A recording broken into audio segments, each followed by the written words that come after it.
ప్రస్తుతం టెక్నాలజీ ఎంత వేగంగా విస్తరిస్తుందో దానికి రెండింతలు సైబర్ మోసాలు కూడా అంతే వేగంగా పెరుగుతున్నాయి. నిత్య జీవితంలో ఏ చిన్న అవసరానికైనా పర్సనల్ లోన్లు సులభంగా దొరుకుతుండటంతో దాన్ని ఆసరాగా చేసుకుని సైబర్ నేరగాళ్లు కోట్లు గడిస్తున్నారు.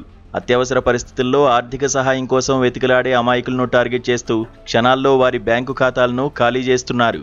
ఈ నేపథ్యంలోనే ఇలాంటి పర్సనల్ లోన్ మోసాల బారిన పడకుండా ఉండేందుకు అప్రమత్తత, జాగ్రత్తే శ్రీరామరక్ష అని సైబర్ సెక్యూరిటీ నిపుణులు హెచ్చరిస్తున్నారు. ముఖ్యంగా ఆర్థిక నేరగాళ్లు మెయిల్స్, మెసేజ్లు లేదా కాల్స్ ద్వారా చట్టబద్ధమైన లోన్ యాప్ ఏజెంట్స్ వలె ఎంపిక చేసుకున్న వ్యక్తులకు కాల్ చేసి బ్యాంక్, ఆధార్, పాన్ కార్డుల వివరాలు వంటి వ్యక్తిగత సమాచారాన్ని అడుగుతారు. తెలిసి తెలియక వినియోగదారులు ఆ సమాచారాన్ని చెబితే దాన్ని ఆ తర్వాత మోసపూరిత కార్యకలాపాల కోసం ఉపయోగిస్తారని సైబర్ సెక్యూరిటీ నిపుణులు హెచ్చరిస్తున్నారు. ఉదాహరణకు ఆ సమాచారంతో స్కామర్లు ఇతర రుణ సంస్థల వద్ద రుణాలు తీసుకోవడం, క్రెడిట్ కార్డులు, ఫోన్ సిమ్లను తీసుకుని ఆర్థిక నేరాలకు పాల్పడడం, చట్ట వ్యతిరేక కార్యకలాపాలకు పాల్పడే అవకాశం ఉందని అంటున్నారు.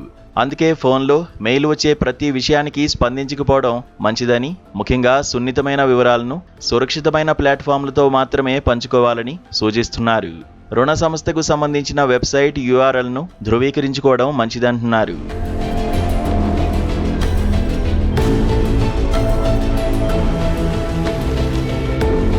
ఆఫర్లు పరిమితి కాలం వరకే ఉంటాయని లేదా వేరే చోట దరఖాస్తు చేసుకుంటే క్రెడిట్ స్కోర్ దెబ్బతింటుందని చెప్పి మోసగాళ్లు మీలో భయాన్ని క్రియేట్ చేస్తారని సైబర్ సెక్యూరిటీ నిపుణులు చెబుతున్నారు.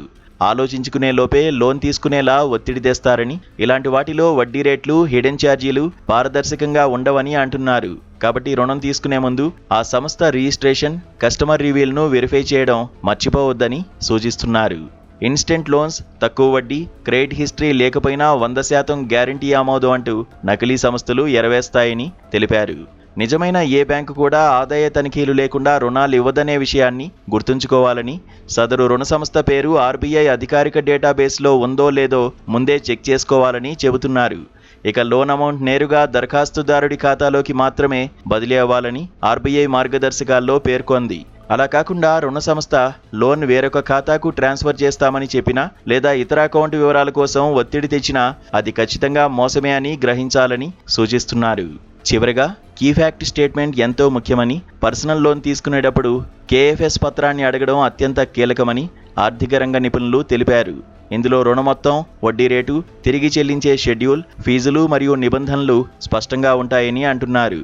ఒకవేళ ఏ సంస్థ అయినా ఈ పత్రాన్ని ఇవ్వకుండా తప్పించుకోవాలని చూస్తే అది నకిలీ లోన్ యాప్ అని ఖచ్చితంగా గుర్తించి వెంటనే వెనక్కి తగ్గడం మంచిదని హెచ్చరిస్తున్నారు.